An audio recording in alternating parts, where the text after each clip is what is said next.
ओम धन्वंतराय नमः। आज 16 अक्टूबर के दिन हम वर्ल्ड फूड डे सेलिब्रेट करते हैं। मैं वैद्य संघमित्रा दास आज आप लोगों को आहार के प्राधान्य के बारे में, विशेषत्व के बारे में आपको बताऊंगी।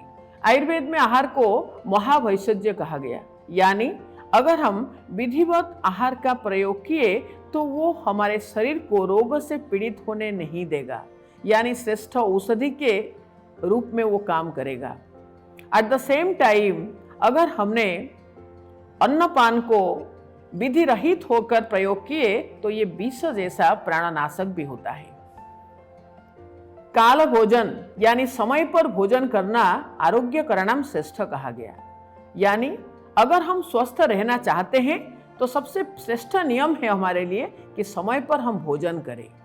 ऐसे ही अगर हम हमेशा गुरु भोजन लेते हैं, जैसे कि आजकल लोग बाग ज़्यादा पसंद करते हैं बाहर भोजन करना, और भोजन में दही भल्ले, छोले भटूरे, राजमा चावल, इडली सांभर आदि खाने को पसंद करते हैं, ये सारे गुरु भोजन कैटेगरी में आते हैं। और गुरु भोजन को दुर्विपाक कराणाम श्रेष्ठ कहा गया, यानी इसको सेवन करने से इंडाइजेशन तो निश्चित होगा।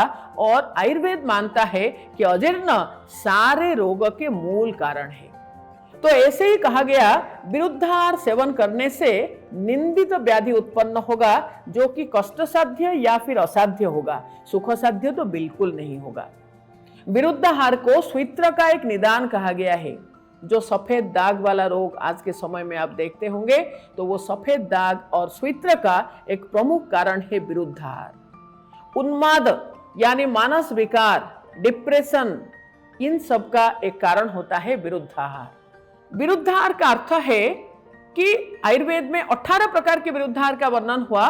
किसको किसके साथ हमको मिलाना नहीं चाहिए, किसको किसके साथ हमको मिला के पकाना नहीं चाहिए, किन व्यक्तियों के लिए किस प्रकार के द्रव्य का सेवन करना नहीं चाहिए, ये सारे नियम है। इस विधि को उल्लंघन करके अगर हम भोजन करते हैं तो उससे हमको निंदित व्याधि यानी कष्ट साध्य और असाध्य व्याधि से पीड़ित होना पड़ता है। आज के समय में आप देख रहे होंगे मैक्सिमम मिडिल एज के, और हम कह सकते स्टूडेंट्स, इरिटेबल बाउल सिंड्रोम से पीड़ित थे। इसको आयुर्वेद में ग्रहणी दोष नाम से वर्णन किया गया है, जो कि अजीर्ण अध्यसन जिसका श्रेष्ठ कारण माना गया है। अजीर्ण अध्यसन है क्या ना, पहले खाया हुआ खाना जीर्ण नहीं हुआ है, डाइजेस्ट नहीं हुआ है, ऊपर से हमने और खाना खाए, जिसकी वजह से हमारा डाइजेशन सिस्टम पूरा बिगड़ गया, जिसके वजह से हमारा शरीर भी पीड़ित हुआ, हमारे मन भी पीड़ित हुआ।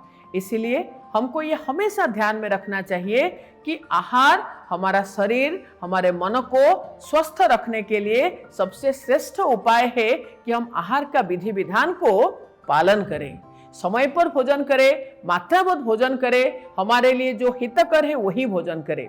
आयुर्वेद में ये कहा गया कि अगर हमने संतुलित आहार का सेवन करते हैं तो अजातानाम विकाराणाम अनुत्पत्ति करम चयत, जो विकार उत्पन्न नहीं हुआ है वो उत्पन्न होंगे ही नहीं, और स्वास्थ्यम येन अनुवर्तते, हमारे शरीर का स्वस्थावस्था मेंटेन होके रहेगा।